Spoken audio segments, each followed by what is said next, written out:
J'ai compris que la directive était claire.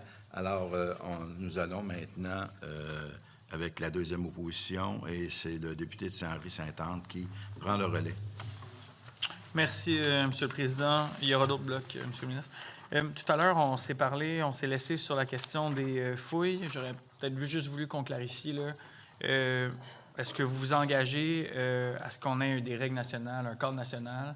Parce que là, on voit que c'est un peu épars, un peu partout. Les droits ne sont pas exactement les mêmes, l'information n'est pas la même. Je pense que vous étiez assez ouvert et réceptif. J'aimerais ça qu'on s'entende. On va avoir ce camp à peu près, puis vers où on s'en va. Bien, sans ça, comme j'ai demandé, ça va se travailler rapidement. Et d'ici la fin de l'année, ou de la session même, je vous dirais qu'on va... La session? Oui, on va essayer qu'un cadre national sur les fouilles, sur l'encadrement des fouilles. Les directives vont être envoyées. Ouais. Puis on va pouvoir en avoir copié? Ça devrait être publié. Oui. Excellent. Je vous remercie beaucoup là-dessus. Je vous amène sur un autre sujet, les délais d'évaluation, notamment en DPJ, évaluation et question d'application des mesures. On a comparé les statistiques 2024-2025.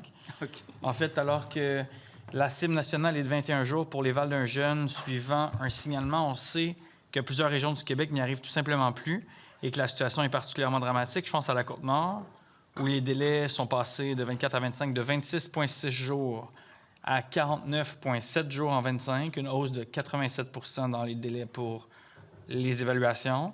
À Saguenay, c'était 39,8 jours en 24. On est rendu à 56,6 jours en hausse de 42 %. Et au Bas-Saint-Laurent, on passe de 20,6 jours d'attente à 28,8 en hausse de 37 %. Donc, on a des hausses dans, je pense, une dizaine de régions d'augmentation de délai avant des évaluations. Ça, vous le savez, M. le ministre, ce sont des enfants précaires qui attendent plus longtemps avant d'être évalués, peut-être même avant des mesures soient appliquées parce que c'est la première étape.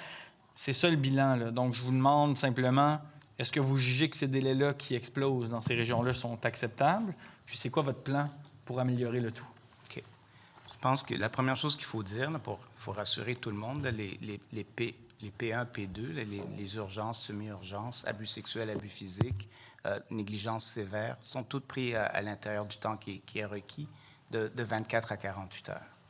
Maintenant, ce que je dis depuis plusieurs années, c'est qu'on a parmi les P3, qui sont maintenant divisés en 3A, 3B, là, dépendamment pour donner un peu plus de temps aux 3B, là, qu'ils soient évalués, c'est là qu'on a un enjeu.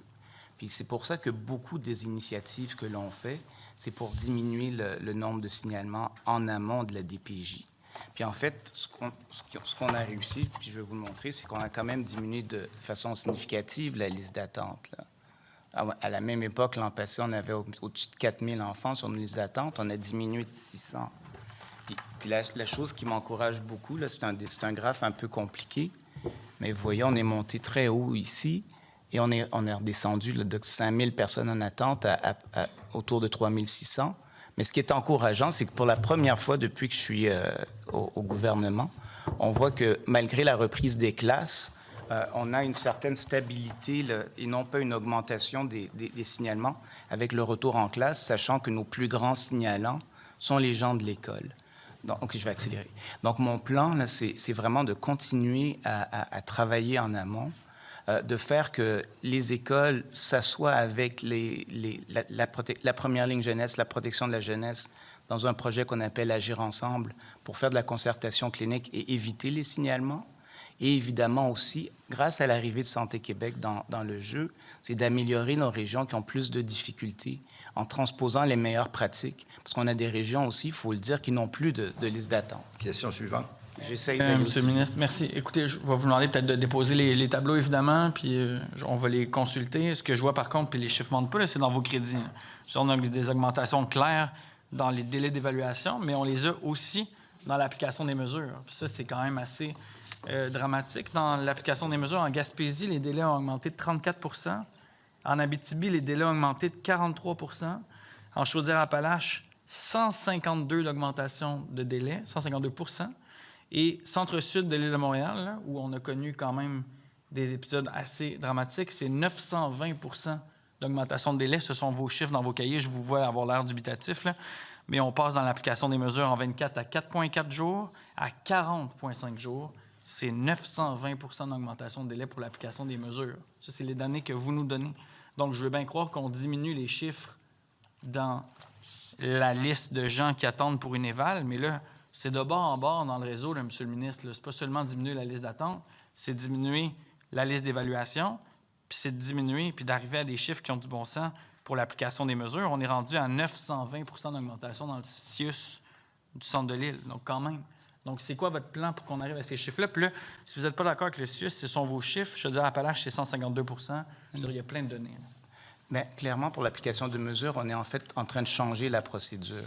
Ce qu'on veut, puis la meilleure pratique en protection de la jeunesse, c'est que l'application de la mesure se fait au moment de la table d'orientation. Et là, tout de suite, l'enfant est pris en charge au niveau de l'application des mesures. Ça fait longtemps qu'on travaille là-dessus je pense qu'on est proche de trouver une solution qui va être déployable dans toutes les régions du Québec pour justement qu'on arrête de voir des listes d'attente à l'application des mesures. On a également des délais au niveau judiciaire. Là, il faut plusieurs des DPJ nous le mentionnent, mais ça, on travaille également avec la table justice-jeunesse dont la prochaine rencontre est au mois de mai et qui devrait nous aider grandement également à diminuer les délais à niveau de l'application des mesures. Merci, M. le ministre. Quand même, je veux dire, j'entends, là, puis pour moi, c'est pas suffisant. Je suis obligé de vous en reparler aujourd'hui. Il y a un jugement de la Cour d'appel qui est venu vous rappeler aussi, là. 56 jours pour une question d'un enfant qui était victime d'abus physiques. C'est pas une fabulation, là. Ce sont des chiffres, là, ce sont des faits. Fait que moi, je pense qu'il faut qu'on se ressaisisse. Ça doit aller plus vite. Je comprends qu'il y a un changement de structure, je ne m'opposerai pas, mais il faut que les résultats soient là. Il faut que les résultats soient probants sur le terrain. Moi, il y a quelque chose d'autre qui m'inquiète aussi. On a parlé des services, mais il faut qu'on parle de la main-d'œuvre aussi. La main-d'œuvre, les gens qui travaillent, malheureusement, on l'a vu aussi dans vos cahiers, ils souffrent. C'est difficile de travailler dans le réseau. On voit que les heures rémunérées en assurance salariale ont explosé de 10 en une année, M. le ministre. On est rendu à près de 700 000 heures en DPJ par année payées en assurance salariale. C'est l'équivalent de 336 travailleuses temps plein qui ne sont pas au travail parce qu'elles sont usées, brisées, démolies par la charge de travail.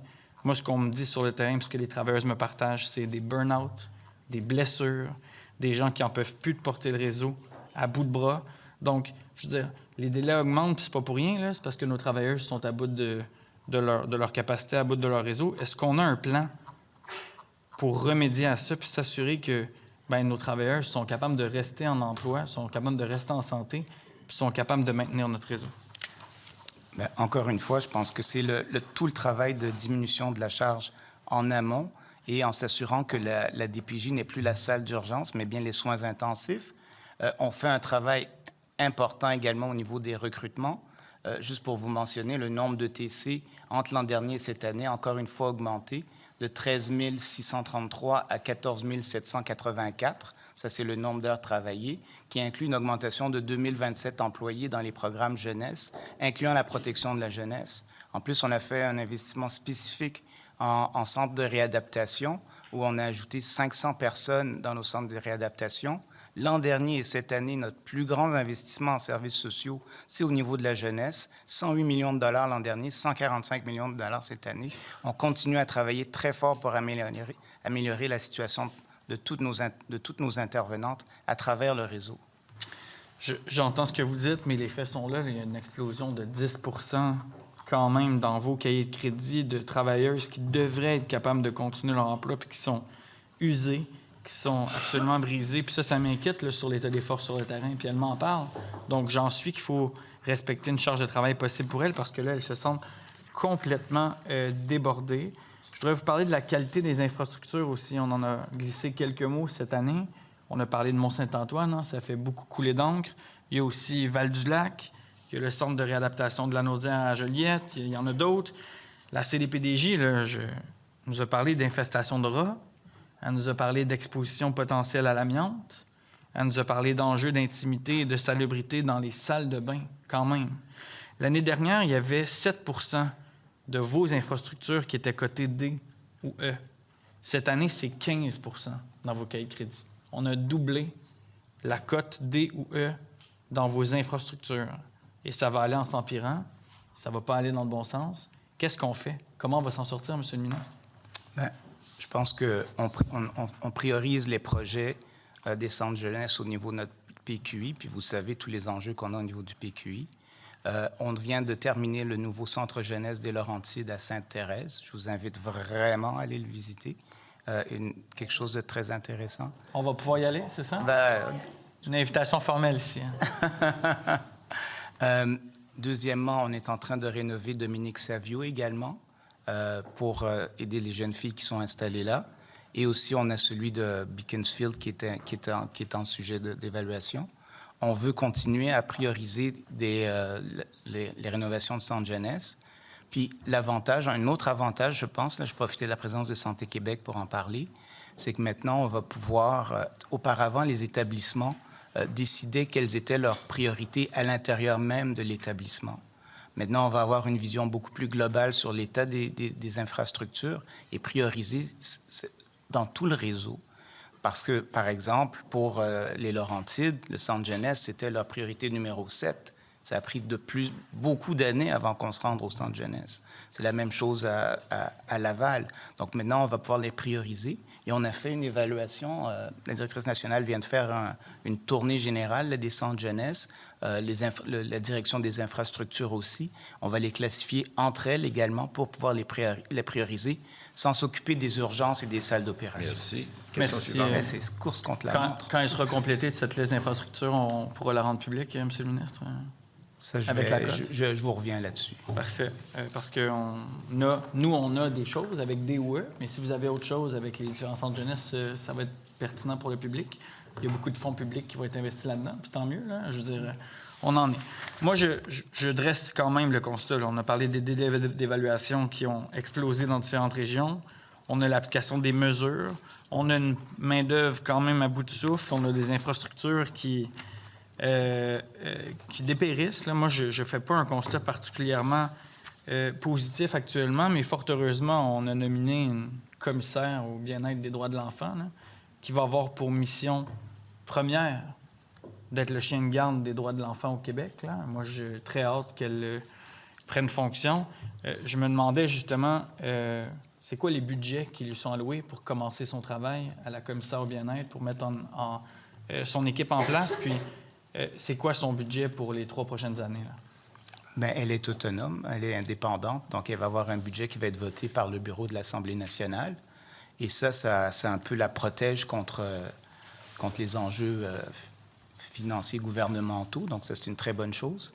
Et on a pour elle un budget de démarrage pour qu'elle commence à recruter une équipe. Combien? Autour d'elle. Je pense que ça va lui permettre d'avoir une équipe suffisamment grande pour commencer ses travaux.